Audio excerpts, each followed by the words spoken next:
we all can start asking our suppliers and vendors to hone in on where and how we might see impacts on either timing or budgets.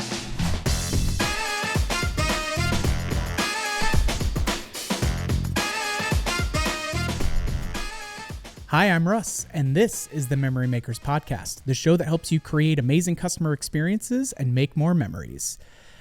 No jingle or Danny today. You guys are going to be riding along with me. Mike and I were talking through what topics we wanted to do, and I thought it would be timely to give a little bit of a finger on the pulse with what we're seeing in the FEC industry, specifically as it pertains to the ongoing kind of evolving tariff situation that we're seeing here in the US.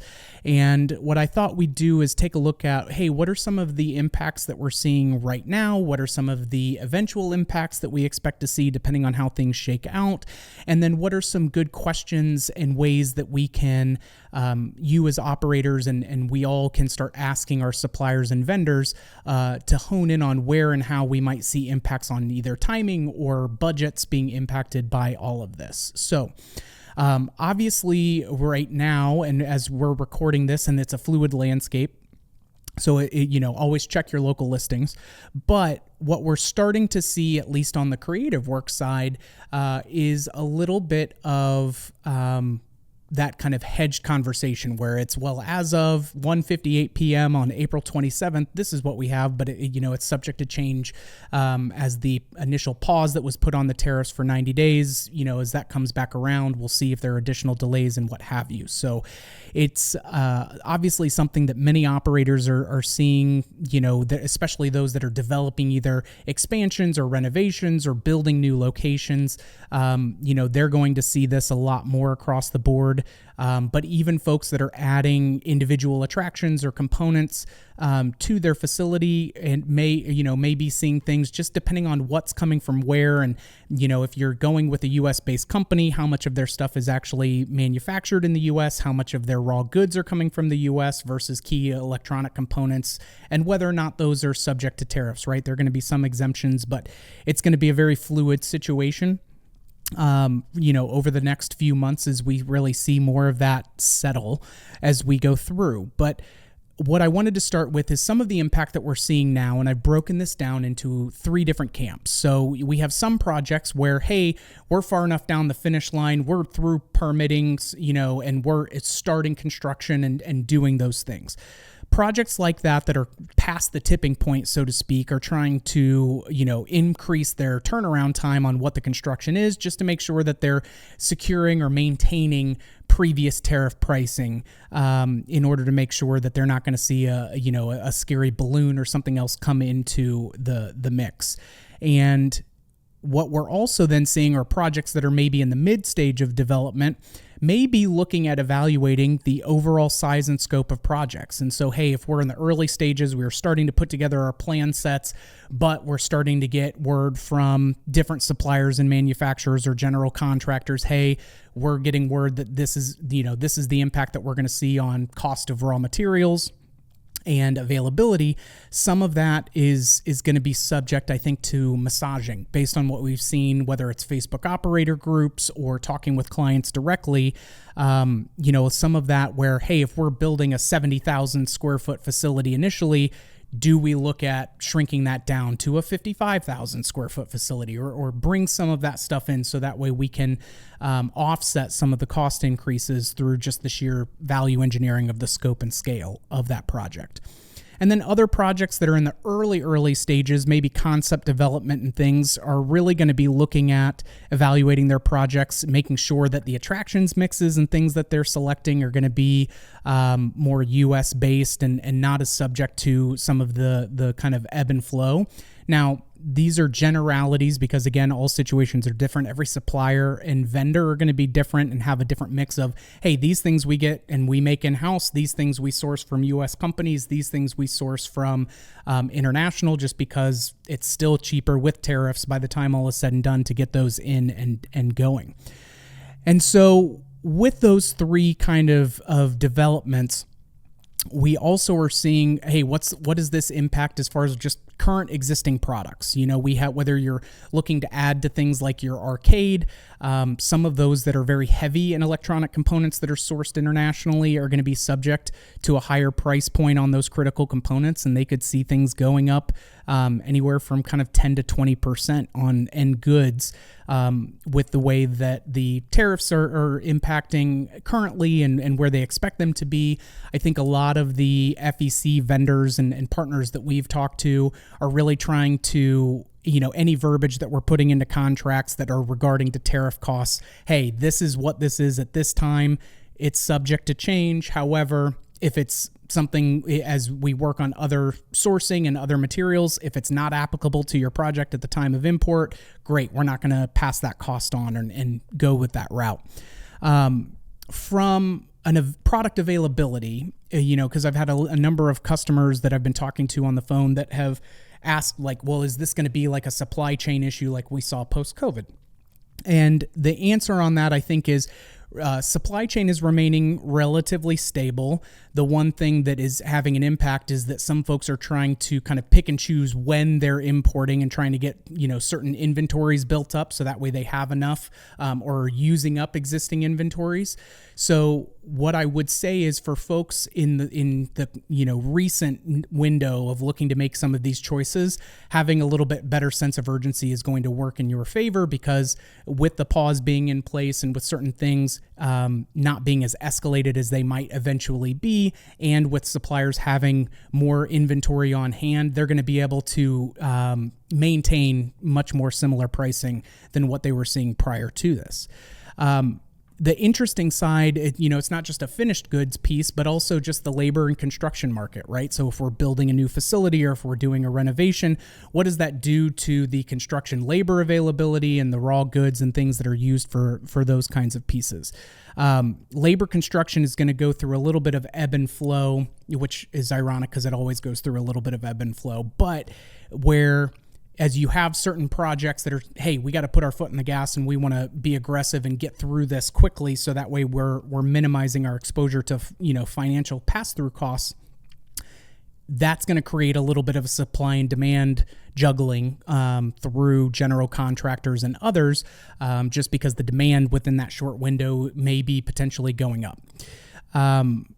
However, what we're also seeing is, like for us, for example, for Creative Works, we use domestic suppliers of lumber and material, like, plenty of the raw goods that then come in and are completely transformed. But we're seeing notices from some of them of, hey, our raw material prices are going to be going up and we don't know exactly how much. Here's what we're anticipating in the short term for what that's going to look like, because with the prices of imported goods, even, lumber, for example, we import a healthy amount as a country from Canada. And those, that has its own thing, but the domestic supplied lumber as well, those suppliers are not necessarily raising it to the same level to stay in line with what the imported goods are going to be, but there are some increases that are coming along with that. So we've seen some clients that are seeing significant overall increases to their build out and their construction costs without seeing necessarily a delay in the timing and availability. But it's forcing people, like I mentioned, to look at what's that overall scope and scale. Is that 70,000 square feet getting shrunk down by 20% or 30% potentially? And what does that do then for our attraction mix? And what all do we want to have? So there's certainly need to evaluate what is this going to really hit us. And so I've got some questions later of what makes sense to ask your suppliers or your vendors. For most of you, I think the biggest impact that we're going to see overall is especially things like redemption good items that have a heavy import cost from China, as well as things like adventure park components and trampoline park components, because a lot of that processed aluminum and steel is coming from China, just because of the product availability that is there. But many manufacturers are currently looking for ways of, hey, if we used some basic aluminum extrusion for this type of product, and it was previously cheaper to do it in China, how now, what domestic suppliers can we get through and into in order to have them start to build out those kind of core components? So, we're in the process of doing that with things like our Limitless VR, right? Where we use a room kit that creates that with tension fabric graphics. That extrusion was pretty much only available from 2 countries outside of the US. But then we've started sourcing internal domestic companies that maybe they haven't done that exact thing, but they can develop it and work with us to then create something that is still going to be less expensive than an imported good with subsequent tariffs added to it.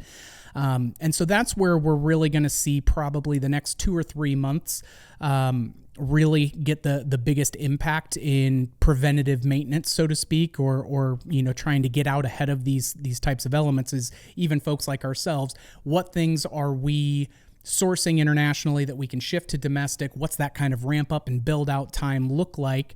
And so a lot of your family entertainment vendors are doing the same things, because we want to make sure that it's not something that is seeing a dramatic increase overall in pricing, but those things can range where we've seen slight upticks, where we expect things to be anywhere in that 3 to 4%. We've seen other suppliers see their goods go up by 20%. We've seen stuff in between. So it really depends on that individual manufacturer or supplier's makeup. But some great questions that I would always recommend folks to ask would be, hey, what elements do you provide us that are most subject to tariff increases, or that are most subject to price hikes domestically if you're seeing that? They may not have a very clear, definite answer, and some of that stuff may change, but consistently kind of checking in with them so they can see what they're getting from their own suppliers and how that's shaking out. I think that you're also going to see another good question to ask is, what price increases are your suppliers seeing? Again, like I said, which things are subject to tariffs, which things are subject to just domestic price raises. And so from like we've been talking about, direct impacts, it raises the price of any of the imported goods. Some of those things, while an individual tariff may seem really expensive, if it's a relatively cheap piece, it's not like we're going from a $4 fixture to a $12 component. Not everything is going to be tripling up in its price. That's a pass-through cost, but those things have to be accounted for in the builder's cost of goods sold. I think that what we will also see is for folks that are doing a lot of manufacturing like what we are, is also trying to explore, hey, what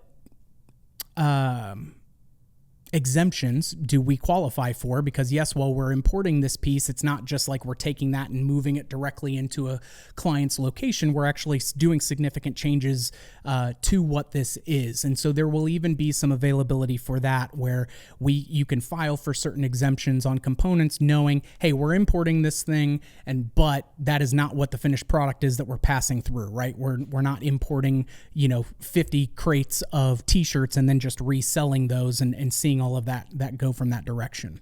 I think that the biggest mitigation strategies, like we've been talking about so far, is just sourcing alternative materials. So, hey, if we used this material that's subject to a high tariff increase, is there an alternative material, or is there a domestic supplier that's available to be able to do that? Also, being able to negotiate with your suppliers of, hey, I want to be able to commit a little bit more upfront right now to lock in that pricing, so that way you can order what's available now and we can deal with today's known landscape, as opposed to waiting and seeing and then having some import delays as everyone's trying to hit these certain windows to get that in. So I think that a lot of the manufacturers that we're seeing within the family entertainment realm are exploring all of these pieces, and as we are. But I think that you look at, some of the examples that have gone on, like Construction Dive and things like that, where if, for example, we have a 20% tariff on Canadian softwood lumber, that's estimated to have a $8,000 to $9,000 increase on the cost of building a new home in a market like Cincinnati. And so while it's not, we can hear some of these scary numbers and be intimidated by some of that, it's not like all of a sudden the end goods that we're buying are going to be going up 150%, right? We're seeing that being minimized because we're trying to find these alternative sourced estimates. Some other interesting pieces of information that we were looking at and trying to find through websites like Construction Dive and others, industry experts, is just seeing, hey, right now, non-residential materials prices have gone up about 9% through the first 2 months of 2025. We're seeing that hold while the pause and everything goes through, and what we're all seeing with that. So the biggest thing that I would encourage folks, just because it feels like there can always be a lot of uncertainty and it's a fluctuating situation, but when you're talking with your vendors and your suppliers, the biggest things that I would recommend that you talk to them about is, one, if I'm ordering a finished good, how much of this, has components that are subject to tariffs, and what kind of price increase are you seeing that to the bottom line for your billing? What are the domestic sourced materials that you guys are seeing, and what are you seeing from those suppliers that will also have an impact on pricing, and what alternative sourcing or production methods are you currently going through? Just so that way, if, for our example, as we're finding some domestic suppliers, we're getting then an idea of, oh, okay, this should be up and running within 60 days, depending on what the material is and the scope of work that they're looking at doing. So there may be some easy quick fixes, but we'll also see once the big tariffs come into place that there's going to be even a stronger push for those alternative sources. So folks like us at Creative Works, we're trying to be really proactive on this in order to make sure that we're ahead of the curve and being proactive when it comes to that, in order to make sure that we also have kind of dibs and first stakes that go along with it. So I would encourage you to also ask your suppliers, are you building up inventory so that way you can maintain it at the current rate? Where does my project fall in line with being able to utilize those types of pieces? And or if you're changing manufacturing or material suppliers, what timeframes does that have potentially on a project? So those are the big kind of overarching pieces that we're seeing at the moment, and great ways to get a little bit more insight as everyone's trying to make sure that they're really doing things the right way and doing their due diligence with it. I think that we'll continue to see, as I mentioned, those three camps where, hey, if we're already very much down the road, we're going full gas, no brakes, trying to make sure that we're continuing to finish things on time and on budget.